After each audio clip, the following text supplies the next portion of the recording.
waaw mu nekk la gën a fas si yëglekaay yi amati nañ mbégte bu baax a baax a baax waaw tey taxaw seetlu bi nag lan rek gis nañ ay Birame Souleye Diop ak ñooñu noonu ñu ngi taxaw nee nañ ku laal Sonko ñu leen ak quoi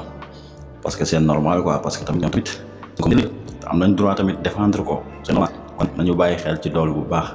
ñi ngi xëcc fii ñi di xëcc fii man des fois ma seetaanee yenn débat yi après dafay rus sax parce que nga gis koo xam ne si mi ngi défendre dara loo xam ne si te da leen ne kii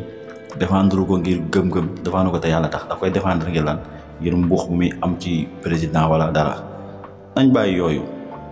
waaw beneen bis topp muy Serigne Mahi Niass waaw wax na bul daray fitna waaw parce que c'est normal